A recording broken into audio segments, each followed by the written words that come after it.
Oh, amazing. The sauce.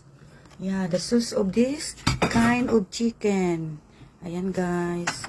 Niluto na naman ng aking boss. My boss is here. Cook No like boss. this. Hayla.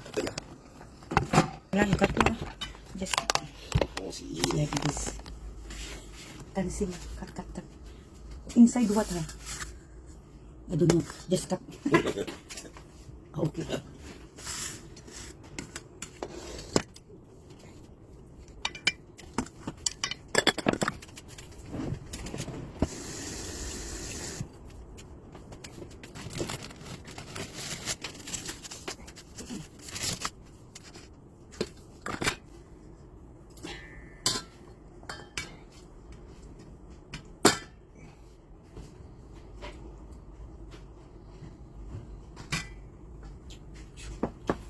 Hot na.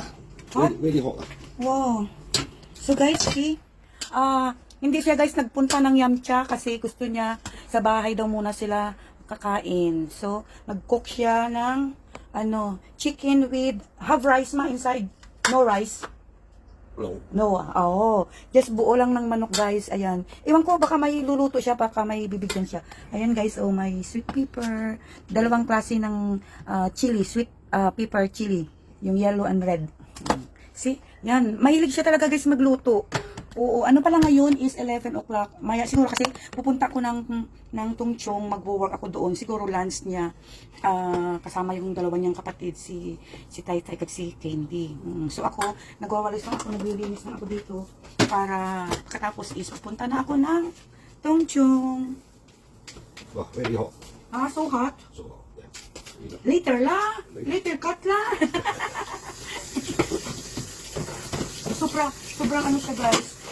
Kasi actually, kami lang dito ni tatlo lang kami. Kasi yung dati is 5 kami dito, namatay na yung 2. So ito siya, dito siya sa Hong Kong, dati may sarili siyang bahay.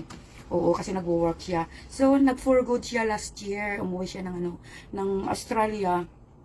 Tapos, hindi siya nasanay sa Australia. Malungkot daw sa Australia. Oo, kaya bumalik siya last, ilang months na siya dito. Sa mga kapatid niya. Mas masaya daw ang Hong Kong sa Australia. Kaya, yan, mahilig siya magluto. Kaya, na-save na ako sa pagluluto. Sobrang bait, grabe. Super bait nila. Tsaka, lahat naman sila, lahat na magkakapatid, mababait talaga sila. Guys, baka magtaka kayo lagi kung may ganito. Kasi masakit lagi. Yung may dito, yung bones ko dito, masakit. Kaya, iwan ko ba, hindi naman sa bones, parang ganyan, rayuma na pag malamigan, parang sobrang na ba, tapos plancha, tapos maghahawak ng tubig, yung ganun. So, ayan guys, tingnan nyo, ang sarap ng lagi niyang niluluto.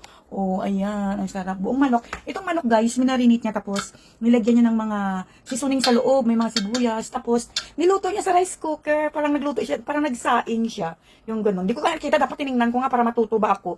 Kasi marami siyang niluluto na iba, hindi yung katulad ko na niluto na parang typical na Chinese talaga.